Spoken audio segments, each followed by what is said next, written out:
As we see this last Saturday, it was shocking to the world, but the world doesn't seem to take in regard the 75 years that every day almost you have Palestinian death and suffering. But we as Jews do take this into consideration.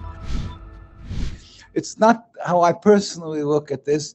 It's how, as a Jew who's observant, who's following the rules of the Judaism, of the Torah, Judaism is subservience to God. That's what it's all about. It's a religion of 3,000 years, while Zionism is a mere 150 years. It's a transformation to nationalism, to have a piece of land.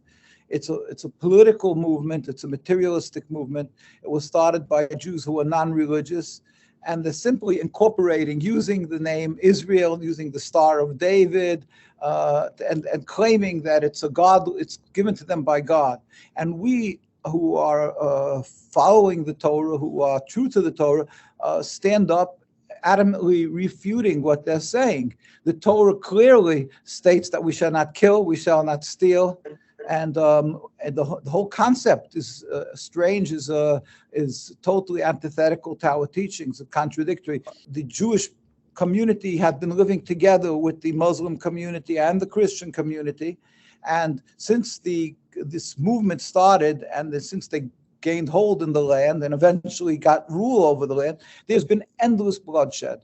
There's hate that has grown thousandfold. It's a wedge driven between the Jews and the Muslims, and it's brought death and suffering to the Palestinian people in the majority, but to the Jewish populace also. As we see this last Saturday, it was shocking to the world, but the world doesn't seem to take in regard the 75 years that every day almost you have Palestinian death and suffering.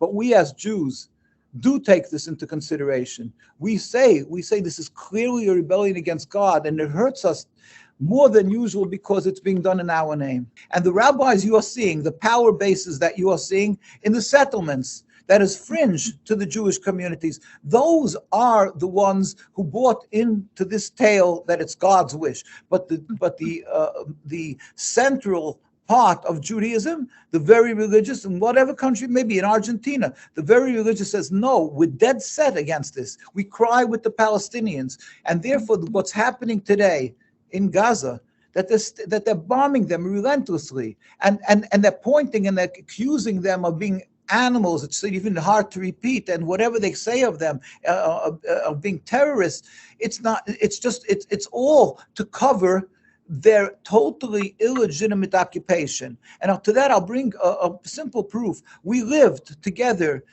the Jewish community, for hundreds of years in Palestine, in Egypt, Morocco, Tunisia, Iran, in all the countries we lived and flourished as religious Jews amongst religious Muslims without any human rights groups to protect us. We always lived together. We babysat each other's children, even though we have a distinctly different religion. And it was never a cause of animosity. All that changed is the introduction of Zionism, the control of the land. And since that came, which is not 1948, it's in the 1890s or so, and they started coming in and taking over the lands. Since then, there's death and suffering, the Palestinians and of the Jews, because they are creating this fear, this hate, this estrangement.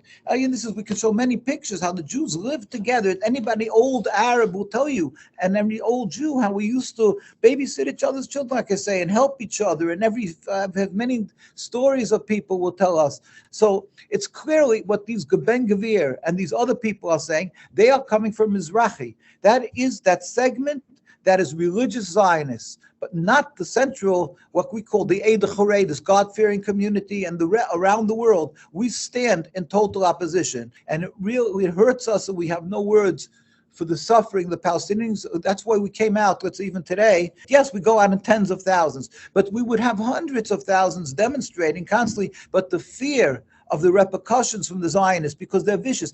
We went out, 2 days ago to Manhattan. We demonstrated. I came back, the tar cars were slashed, the mirrors were broken. This is nothing to what they threat. They have death threats, and in Jerusalem and Al Quds and in the other parts of occupied Palestine, they people get killed and arrested and so forth. So there's a reason why there's less of a voice that you will hear, even though our communities are full in opposition to Zionism. And we plead with the leaders today. It's very scary what today we are seeing. And there's assembled 300,000 soldiers at the gates of Gaza, and it's and of course the bombing there, and it's heartrending. There's no words, and we can only again plead with the world leaders and demand that this injustice, this criminality, this suffering of the Palestinian people has to be addressed. It must be stopped. One day this will end. It's against God, and we as Jews are crying and hurting with them and praying for them. And we go out tirelessly. Some of us go out all the time. I mean, we're doing this for years, and many of others. There's demonstrations in the front of the UN, and therefore we're going out. A lot of the media doesn't cover it because they know that they will be accused of being anti-Semitic. But we try. We hope that with God's help, that with His compassion, that He will free them, and ultimately, with a totally free Palestine, we as Jews will be able to show our